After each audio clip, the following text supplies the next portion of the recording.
நம்ம எல்லாரும் சளின்னு மொத்தத்தில் சொல்லிடுறோம். மக்கள் வைத்தியத்தை பார்த்து கொண்டு இருக்கிற நேயர்களுக்கு வணக்கம். சளின்னு இல்லை, அந்த காலத்தில் வந்து பனி சீசனில் வந்து சளி அதிகமாக பிடிக்கும். குழந்தைங்களுக்கு சளி பிடிக்கும், பெரியவங்களுக்கு சளி பிடிக்கும், எல்லாருக்குமே சளி பிடிக்கும். நம்ம சளின்னு சொல்கிறோம். வாதத்தில் ஏற்படக்கூடிய சளி 96 சளி, பித்தத்தில் ஏற்படக்கூடிய சளி 40 சளி, கபத்தில் ஏற்படக்கூடிய சளி 96 சளி. இதில் சயரோகம்னு ஒன்று இருக்குது. மந்தார காசம் அப்படின்னு வறட்டு இரும்புவாங்க, காசத்தில் வந்துடும். இப்படி காசத்தில் வந்துடும்.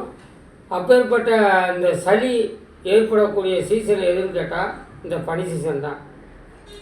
பனிக்காலங்களில் இலைகள்லாம் உதிர்றது மாதிரி வெகு வயசானவர்களை காலி பண்ணுறது இந்த பனி தான். இப்போ இந்த பனி சீசனில் நம்ம என்ன செய்யணும்?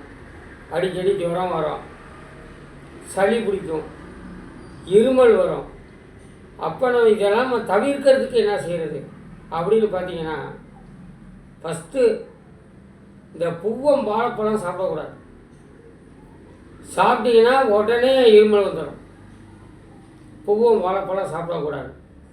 அதே மாதிரி சளியை இப்போ பிடிக்கிறது, குழந்தைங்களுக்கு சளியாக இருக்குன்னா வெறும் குப்பை மீனியும் சின்ன வெங்காயத்தை அரிஞ்சு போட்டு 4 மிளகை போட்டு வதக்கி துவையலாக்கி கொடுத்துட்டு வந்தீங்கன்னா டக்குன்னு கேட்கும். கொடுத்து பாருங்கள், அது மாதிரி பண்ணும்.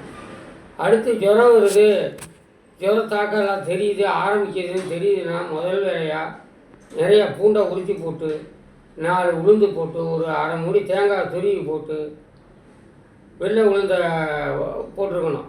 போட்டு கஞ்சி வைக்கணும். புழுங்கரிசி கஞ்சி வைக்கணும், பச்சரிசி கஞ்சி வைக்கக்கூடாது. வச்சு அந்த கஞ்சியை குடிச்சிங்கன்னா ஆக்சிஜன் லெவல் கூடும். அப்போ இது குறையும். இது ஜுரம் வராது. அடுத்த வீட்டுக்கு ஜுரம் வந்தாலும் நம்ம வீட்டுக்கு ஜுரம் வராது.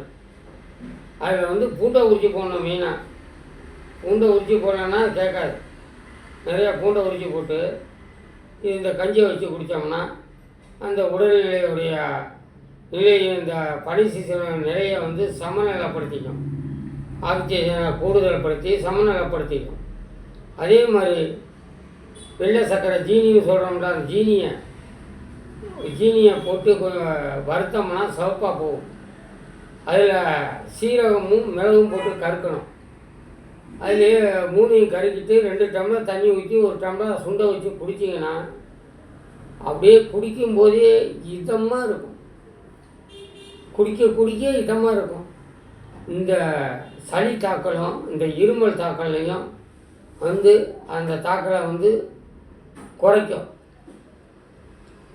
அதே மாதிரி வறட்டு இருமலாக தெரிஞ்சிச்சுன்னா பசுமாடு கறக்கிற இடத்துல போய் பாலை கறந்து அங்கேயே கொஞ்சோண்டு மஞ்சத்தூளை போட்டு உடனே குடிச்சிங்கன்னா அந்த வறட்டு இருமல் போயிடும்.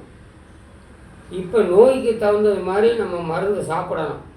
இப்போ வாதத்தில் சளி இருந்துச்சுன்னா கேட்கும், பித்தத்தில் சளி இருந்தால் கேட்கும், கபத்தில் சளி இருந்தால் கேட்காது. கப சளி வேறு, பித்த சளி வேறு, இது வாத சளி வேறு. இது எந்த சளின்னு பார்த்து வைத்தியம் பார்த்தோம்னா சரியாகும்.